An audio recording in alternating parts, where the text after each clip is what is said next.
Sejam bem-vindos. Preparamos para vocês um estudo interessante sobre os conceitos do filósofo Carl Jung. Espero que vocês gostem.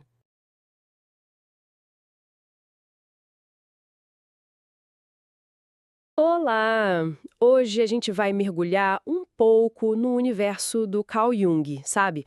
Temos aqui uns textos bem interessantes sobre as ideias dele. Opa, vamos lá. Vamos desde os conceitos básicos da psique até os tipos psicológicos e como isso tudo se aplica hoje em dia, né? Exato. A ideia é tentar extrair a essência do pensamento junguiano e ver como ele pode, talvez, nos dar umas ferramentas para lidar com o mundo atual. Buscar uma vida com mais significado. Vamos lá desvendar isso. É uma ótima ideia. O Jung ele tinha uma visão muito, assim, visual da psique, né?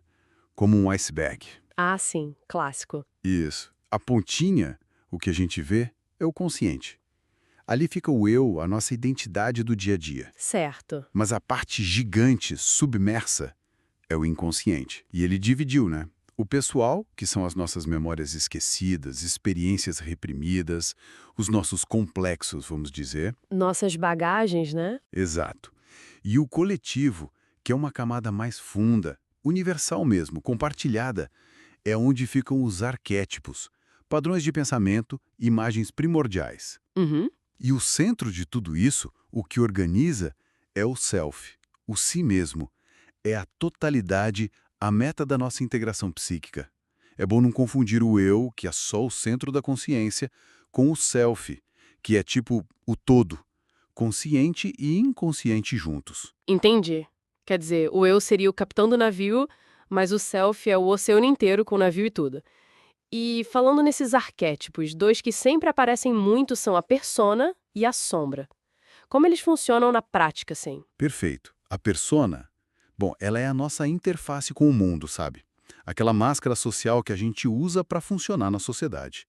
Muitas vezes ela é moldada pelo que os outros esperam. Necessária, mas perigosa se a gente se identificar demais, né? Exatamente. Identificar-se demais com a persona nos afasta de quem a gente realmente é. Já a sombra é tudo aquilo que a gente nega na gente. O lado escuro? Inclui o lado escuro, sim, tipo egoísmo, raiva que a gente guarda, mas também, e isso, olha, surpreende muita gente, qualidades positivas que a gente não desenvolveu. Nossa, como assim? Virtudes, talentos escondidos. E a gente tende a projetar essa sombra nos outros, né? Criticar lá fora o que a gente não vê aqui dentro.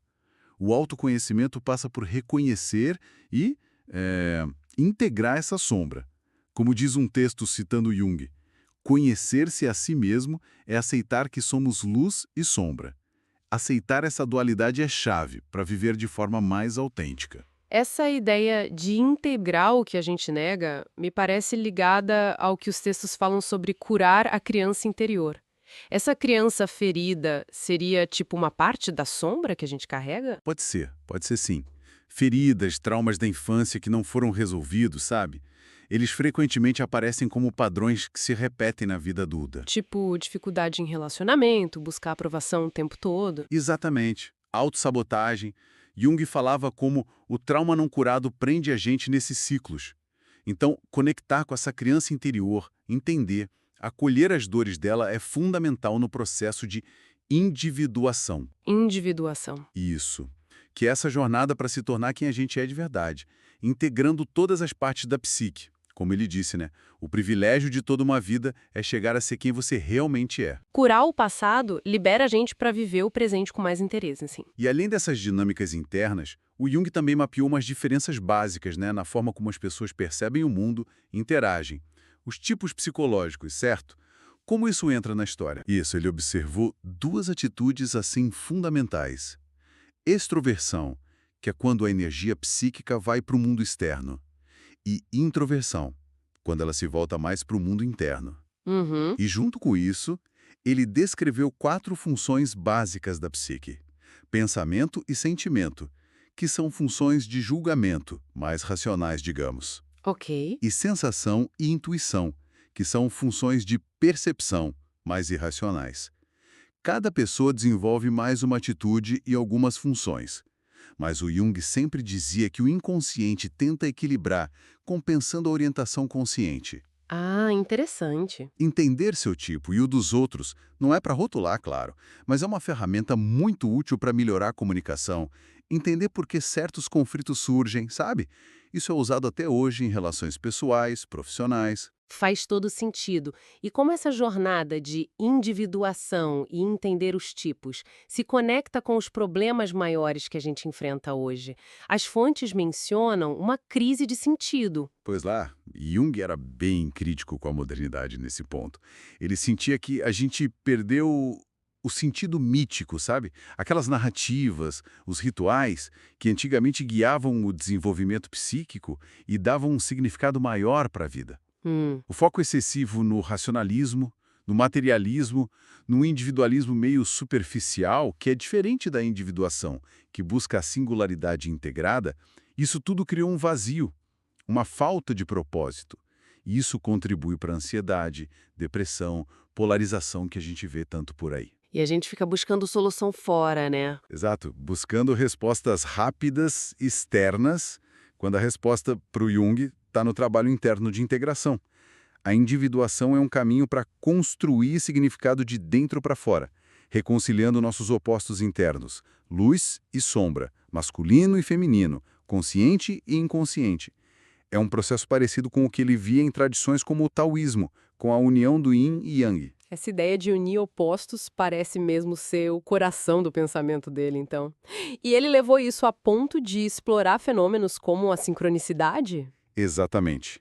A união dos opostos é central. Ele foi muito influenciado pela alquimia, que ele via como uma metáfora para esse processo psicológico, e também por filosofias orientais. Jung via a integração como essencial para a gente alcançar a totalidade. E a sincronicidade? A sincronicidade. É aquele conceito que ele desenvolveu para falar das coincidências significativas. Sabe? Eventos externos que espelham um estado interno, mas sem uma ligação de causa e efeito óbvia. Tipo pensar em alguém e a pessoa te ligar. Isso.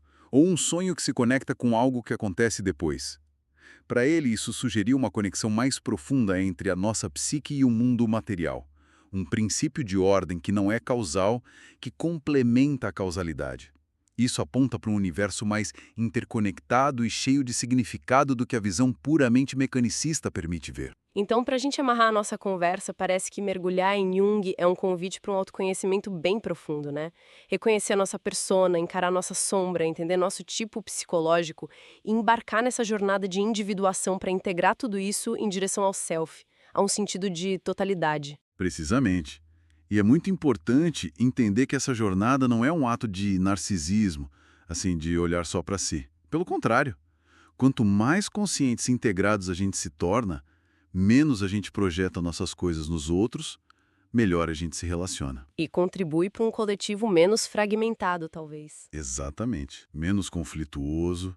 É um caminho individual? Sim, mas com implicações sociais enormes. Especialmente para os desafios que a gente vive hoje.